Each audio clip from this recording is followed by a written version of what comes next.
사도행전은 전체가 28장으로 되어 있다 그랬어요. 12장까지는 베드로를 중심으로, 13장부터는 바울을 중심으로. 하지만 그들은요, 이전 모습과는 전혀 다르게 오직 예수의 증인으로만 움직이는 발걸음과 그들의 선포를 사도행전을 통해서 볼 수 있어요. 오늘 본문에서와 같이요, 24장 1절 보니까 닷새 후에 어떠한 일이 일어났냐면요, 바울을 고발하겠다고 대제사장 아나니아와 장로와 함께 변호사 더둘로를 데리고서요, 총독 앞에, 벨릭스 앞에 선 이야기로 시작이 돼요. 바울을 고발하기 위해서 104km나 되는, 원래 대제사장은 어디에 있어야 돼요? 예루살렘 성전에 있어야 돼요. 그곳에서 이스라엘 백성들이 하나님 앞에 예배드리고 제사하는 그 성전을 지키면서 거기에 모든 일들을 집도해야 돼요. 그런데 대제사장은 지금 백성들이 하나님 앞에서 예배드리고 회개하고 죄를 토하는 거에 관심이 없어요. 오직 저 바울을 죽이기에만 혈안이 돼 있는 거예요. 그러한 상황 가운데서 바울은 왜 다시 고발을 당해서 벨릭스 앞에 섰으며, 왜 이들의 고발에 의해서 자기가 해명과 변명과 설명을 해야 되는지. 왜 그래요? 성령이 임했기 때문에.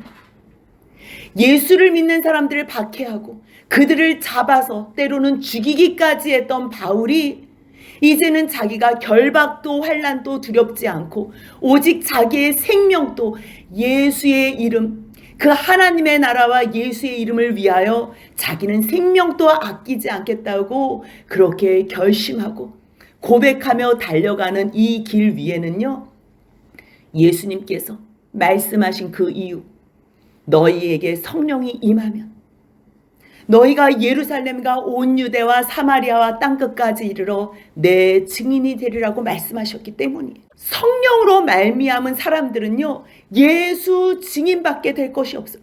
예수가 내 마음에 들어와 계시는 것, 성령님이 내 마음에 충만할수록 그 성령님이 하나님 나라에 대해서 설명해줘요.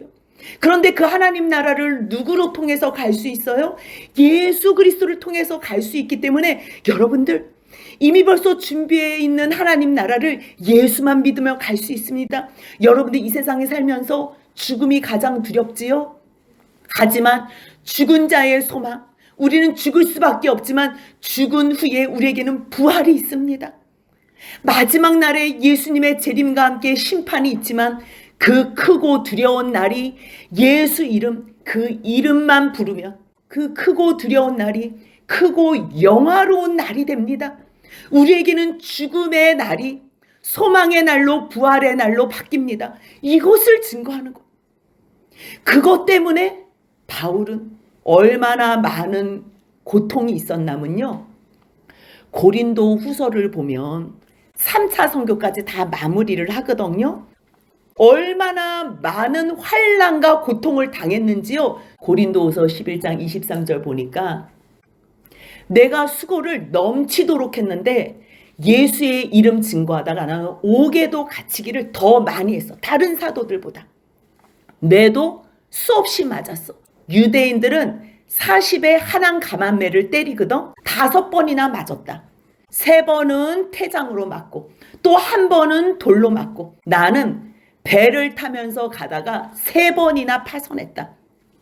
그래서 거리를 이야기를 할 때요, 이틀 만에 갈 거리도 5일 만에 닷새 만에 갔다, 그러한 표현이 있어요. 왜 그러냐면 순수하게 갈 수 없었던 거예요. 배가 파손하고 쥐야를 깊은 바다에서 지내고 또 자기가 이 수도 없이 1차, 2차, 3차 선교 여행을 하면서 강의 위험, 강도의 위험, 동족, 유대인의 위험이에요. 동족뿐만 아니라 이방인의 위험, 시내의 위험, 광야의 위험, 바다의 위험. 형제라고 가까이 왔지만 알고 보니까 거짓 형제 중에 위험을 당하기도 했다는 얘기예요. 그뿐 아니야. 나의 수고는 애쓰고 여러 번 잠도 못 자고 배도 고프고 지리고 목도 마르고 여러 번 굶고 춥고 헐벗었노라. 나는 예수님을 위해서 이렇게 많은 환난과 어려움을 당했어. 그런데 내가 이 어려움을 당하면서도 나에게 가장 어려움으로 짓눌리는 거는 고린도후서 11장 28절 마지막을 보니까요. 곧 모든 교회를 위하여 염려하는 것이라. 교회의 성도 한 사람 한 사람이 제대로 하나님 말씀 앞에서 세워지나? 오직 그것밖에 없는 거야. 예루살렘부터 유대와 사마리아와 땅끝까지 이르러 내 증인이 되라고 말씀하셨는데 그 1차, 2차, 3차 선교하면서 예수 그리스도에 대한 복음으로 사람들이 제대로 서 있나? 교회는 제대로 서 있나? 나는 그것밖에 관심이 없는 그 상황이라는 거예요. 성령이 마음 가운데 충만한 사람은요, 오직 예수로 말미암아 그들이 교회가 됐나? 이 보이는 교회 말고요, 한 사람 한 사람 예수의 몸으로 지어져 가는 교회가 됐나? 그거에만 관심이 있는 거예요. 그러다가 예루살렘 와서 잡히잖아요. 왜 잡혀요? 아시아에서 온 그 유대인들이 그 연못돈 가지고 에베소 사람 드로비모하고 같이 왔는데 시내에 같이 봤었던 것을요, 저 사람을 성전에 데려갔다고 모함하는 바람에 끌어당겨서 죽이려고 했을 때 천부장이 이 소식을 듣고서 급하게 와가지고 영내로 데려가면서 22장에서 바울이 나 한마디만 좀 하게 해주세요. 그래서 그때 첫 번째 변명을 하잖아. 여러분들 부형들이요, 내가 다메섹에서 예수 그리스도를 만났습니다. 근데 그 예수님이 나를 이방인 선교로 보내셨습니다. 이 얘기를 할 때 사람들이 저자는 살려둘 자가 아니다 그러면서 막 또 죽이려고 그랬을 때 일단 저 바울을 결박해라 그랬는데 그 결박한 게 너가 로마 사람을 제도 정치하고 결박하냐? 그래가지고 그 다음날 23장에서 공회에서 바울이 자기를 증언을 하잖아요. 그때는 무엇을 증언해요? 죽은 자의 소망. 그것이 바로 부활입니다. 그래서 바리새인들도 한 부류 있고 사두개인들도 한 부류 있는 것을 보고서 이 복음의 핵심인 그 부활, 그거에 대해서 말씀을 전할 때 자기네들끼리 막 또 싸움이 나고 다툼이 난 일로 말미암아 바울은 돌아오게 되고, 그러한 와중에서 바울을 죽이겠다고 밥도 안 먹고 물도 안 먹고 작정한 사람들이 40명이나 되는 사람의 소식을 또 듣고서 천부장이 급하게 뭐 보병, 기병, 창병 해가지고 470명을 급하게 가이사랴로 호송을 시키잖아요. 그래서 바울은 총독 앞에 쓴 거예요. 총독 앞에. 그래서 24장 오늘 보는 말씀은요, 바울이 호송되고 이제 닷새 후에 대제사장 아나니아와 장로들과 변호사 더들로가 바울을 고발하는 내용으로 시작하는 거예요. 이 시대에도 변호사라면 얼마나 공부를 많이 했겠어요. 대제사장이 쉽게 올라가요? 장로들이라고 쉬워요? 그런데 지금 이 사람들은 이 직위와 이 권한으로 무엇을 해요? 바울을 고발하는 일을 하는 거예요. 104km나 와요. 이게 여기까지 올 일이냐고요. 그런데 사람이 한번 미워하잖아요. 한번 자기의 죄를 건드려서 나를 괴롭히거나 불편하게 하잖아요. 그 사람이 없어지거나 죽을 때까지 견딜 수가 없는 거예요. 그래서 이 변호사 더들로가요, 총독 앞에서, 벨릭스 총독 앞에서 바울을 고발해요. 근데 이 벨릭스라는 사람은요, 원래 노예 신분이었대요. 노예 신분이었던 사람이 총독까지 되려면 와, 이 과정이 얼마나 힘들었겠어요. 노예에서 자유인이 되는 것도 만만하지 않은데 자유인을 지나서 총독까지 돼요? 이 사람의 그러한 기질과 악의성과 아부성과 거짓과 또 자기의 목적을 향한 추진력은요, 어느 누구도 따라갈 수 없을 정도의 그러한 능력을 가졌을 거예요. 지금 대제사장과 장로와 변호사까지 총독 앞에서 고발해요. 종교와 정치가 다 모였어요. 누구를 고발하기 위해서요? 바울 한 사람을 고발하기 위해서. 근데 고발하기에 앞서서요, 이 사람들의 순서가 있어요. 일단 아부를 해야 돼요. 이 벨릭스의 마음을 부드럽게 해야 돼요. 부드럽게 하는 거는 다른 방법이 없어요. 칭찬을 하면 돼요. 최고의 극찬을 하면 되는 거예요. 근데 벨릭스가요, 2년 후에 제일 마지막 절을 보면 27절을 보면요, 2년이 지난 후에 베스도가 벨릭스의 자리에 올라요. 왜 그러냐면요, 가이사에서 벨릭스를 고소하는 건이 있어요. 그래서 로마에 압송을 당해요. 그리고 다음 후계자가 베스도로 세워지거든요. 제대로 정치 못한 거예요.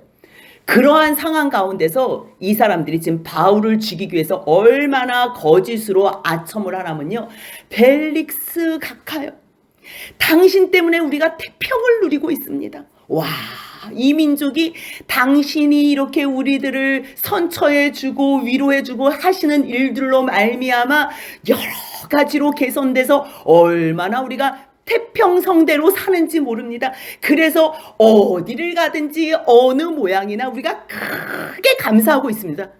벨릭스가 제일 듣고 싶어하는 말이에요. 이제 모든 칭찬을 최고로 한 절에 담아서 다 했어요. 그런데 이 사람들이 지금 왜 왔어요? 바울을 고발하려고 왔잖아요. 근데 그 고발하는 내용이 뭐냐면요, 근데 지금 이 일로 지금 당신을 괴롭게 하고 싶지 않은데 그냥 대충 들으셔도 됩니다. 그냥 우리 말을 편안하게 관용하여 들으시면 그냥 척 봐도 압니다. 이거예요. 아니, 누가 고발을 당하고 지금 누군가를 고발을 하는 거면 한 사람이 지금 죽고 사는 문제잖아요. 그런데 그냥 대충 들으셔도 바로 아실 것입니다 하면서 고발을 하는데요, 3가지로 이야기를 해요. 3가지로. 이 사람은 전염병 같은 사람이래. 전염병? 단어 한마디로 벨릭스의 기분을 아주 상하게 하고 굉장히 예민하게 하는 그러한 말로만 다 꾸며서 이야기를 하는 거예요. 전염병, 소요, 이단, 이 3가지 벨릭스가 제일 싫어하는 거예요. 전염병?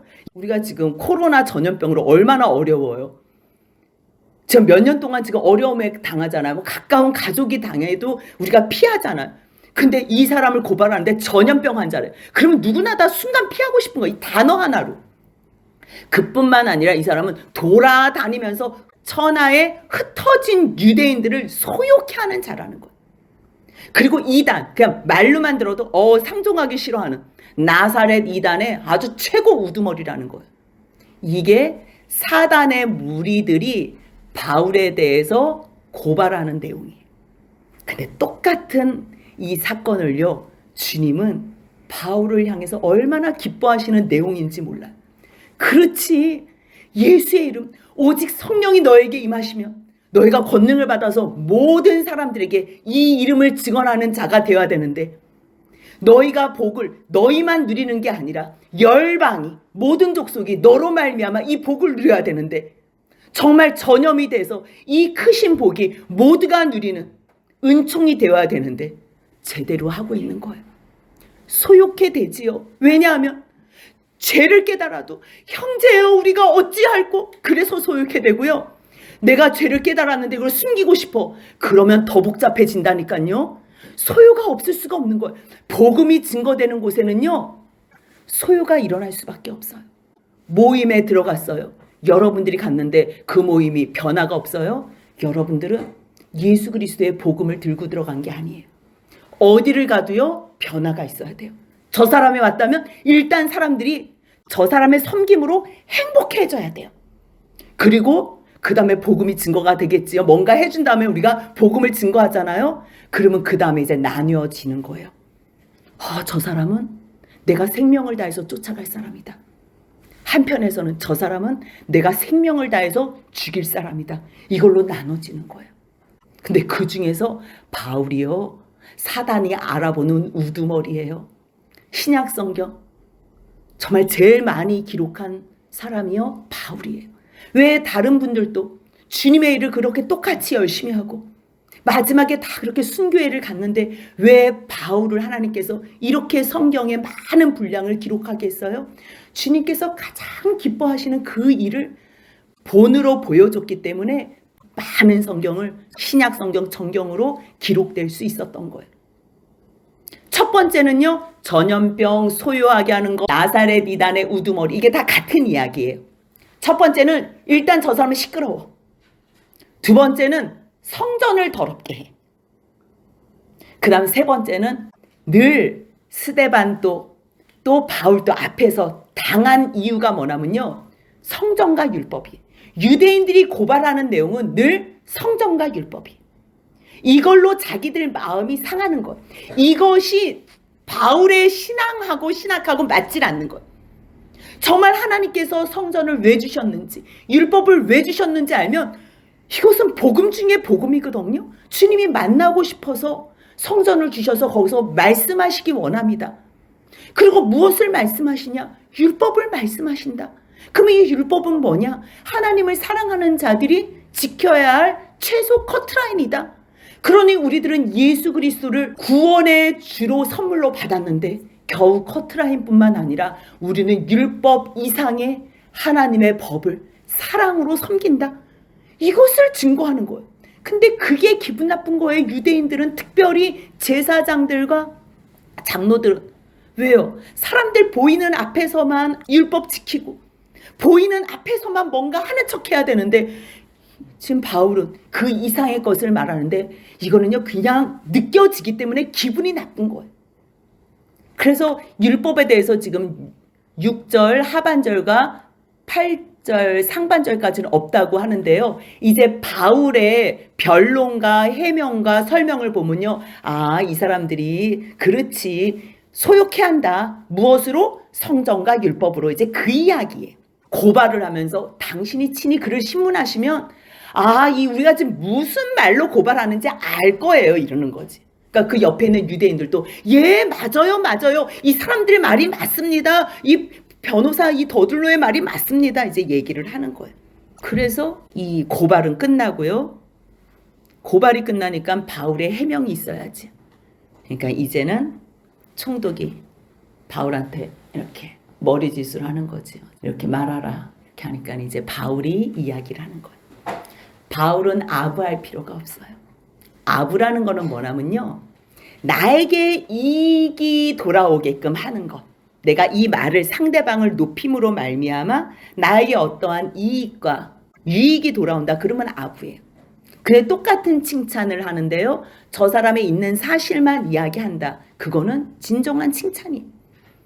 바울은 다른 말을 할 게 없어요. 그냥 당신이 여러 해 전부터 이 관할 안에서 우리 민족의 재판장 된 것을 내가 알아서 지금 이 사건에 대해서 당신 앞에서 기꺼이 변명하기를 원합니다. 그 이야기를 하는 거예요.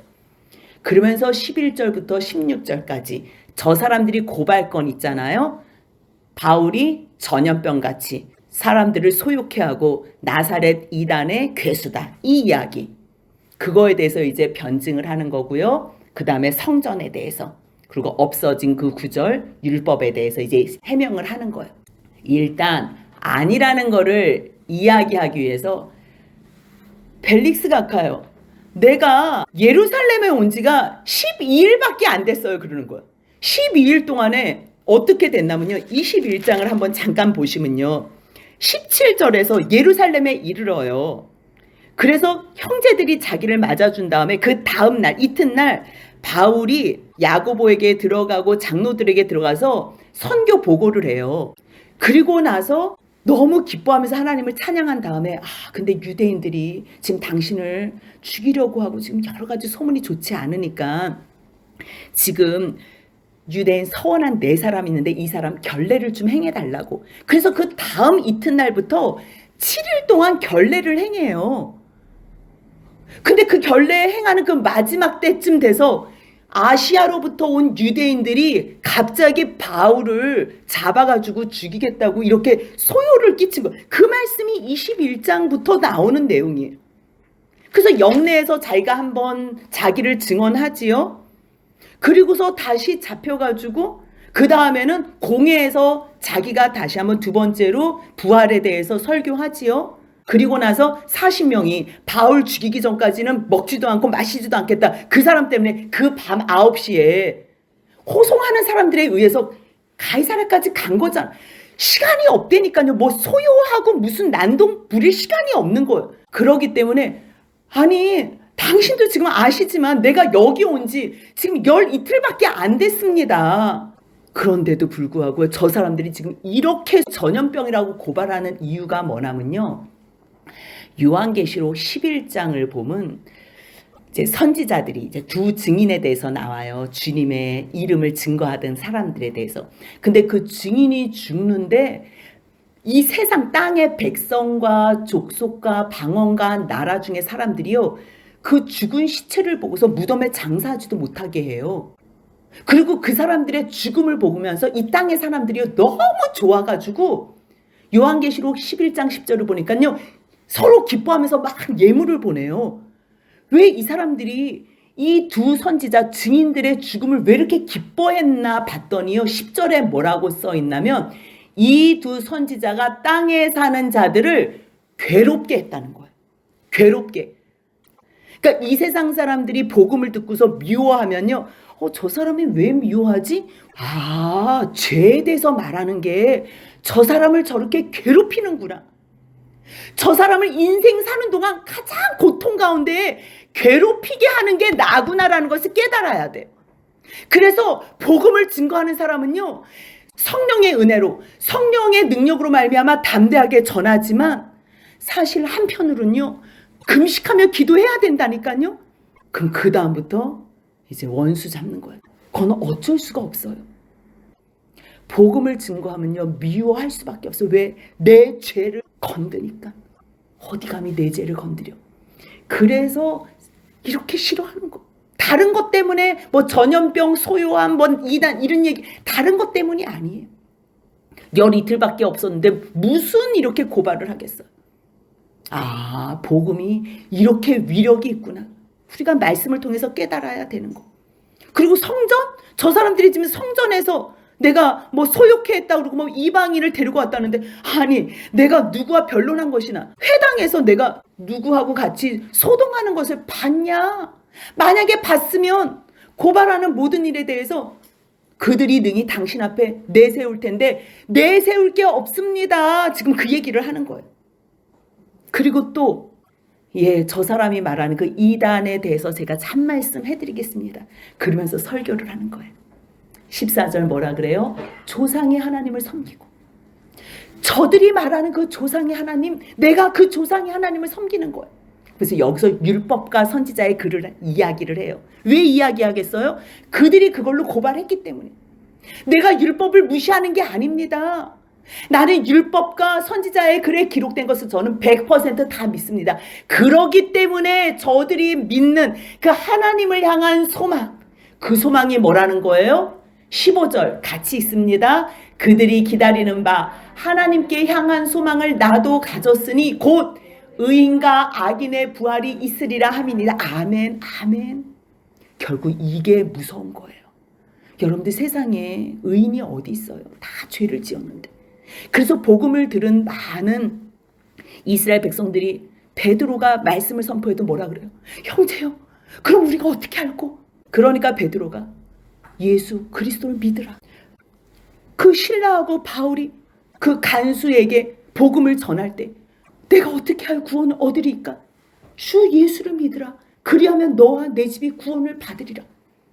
우리는 다 죄인이기 때문에요, 죽을 수밖에 없어요. 심판을 받을 수밖에 없어요. 그런데 하나님께서 우리에게 구원의 길을 열어주셨다는 거예요. 그래서 예수를 믿으면 우리는 죄인이 뭐가 되는 거예요? 의인이 되는 거예요. 그럼에도 불구하고 예수를 믿지 않으면 죄인이 뭐가 되는 거예요? 악인이 되는 거예요. 똑같은 죄인인데 예수를 받으면 의인이 되는 거고, 똑같은 죄인인데 예수를 거부하면 악인이 되는 거예요. 의인과 악인이 모두가 다 부활해요. 이 땅에 있는 사람 중에서 죄인이 아닌 사람은 예수 그리스도 한 분밖에 없어요. 그 예수 그리스도는 그 마지막 날에 재림주로 오세요. 그분은 심판받는 자가 아니에요. 심판하는 자로 오세요. 그렇다면 이 세상에 있는 모든 인류는 죄인인데 그때 악인과 의인의 부활로 다시 하나님 앞에 쓴다는 거예요. 예수님 앞에 쓴다는 거예요. 내가 이 이야기 하다가 지금 잡혔다는 거예요. 나는 하나님과 사람 앞에 양심에 꺼리 끼는 일을 안 했습니다. 그래서 다시 그 일에 대해서 설명을 하는 거예요. 내가 여기에 온 이유는 내가 내 민족을 구제할 재물, 연보를 가져왔습니다. 아니 한 교회를, 한 사람, 가족을 구원할 재물이라도 어마어마할 텐데 지금 뭐래요? 내 민족을 구제할 재물을 가져왔대잖아. 그래서 그때 여러 사람들과 교회 대표들과 같이 온 게요, 어마어마한 연보를 가져왔기 때문이에요. 그리고 내가 12일 동안 있는 동안에 결례 행한 것밖에 없었어요. 모임도 없고 소동도 없고. 아니 그 사람들도 지금 다 봤는데 문제는 지금 저 아시아로부터 온 저 유대인들이 고발한 거예요. 혹시 반대할 사건이 있으면 마땅히 당신 앞에 와서 고발하면 되는데 만약에 그렇지 않으면, 아니 내가 지금 공의 앞에 섰을 때 옳지 않은 것 있어요? 한번 말하라고 해보세요. 이렇게 얘기를 하는 거예요. 그러니까 들어보니까 천부장한테도 편지 받았지요. 뭐라고 해요? 저들의 율법에 관한 이야기라고 이미 벌써 다 정리를 해가지고 끝난 사건이에요. 지금 죽일 일이 하나도 없는데 이 사람들이 지금 죽이겠다고 하는 소식까지 들어서 내가 급하게 지금 당신한테 보냈는데 편지까지 써서 봤잖아요. 근데 들어보니까 정말 너무 담대하게 얘기하는 거예요. 우리는 보면 알잖아요. 신문 당하는 사람이 막 눈치 보고 막 이렇게 막 불안해야 되는데 바울은 내가 지금 양심을 두고서도 전혀 하나님과 백성들 앞에서 저는 거리낌이 없습니다. 그래서 21절 뭐라 그래요? 같이 읽습니다. 오직 내가 그들 가운데 서서 외치기를 내가 죽은 자의 부활에 대하여 오늘 너희 앞에 신문을 받는다고 한 이 한 소리만 있을 따름이다. 부활.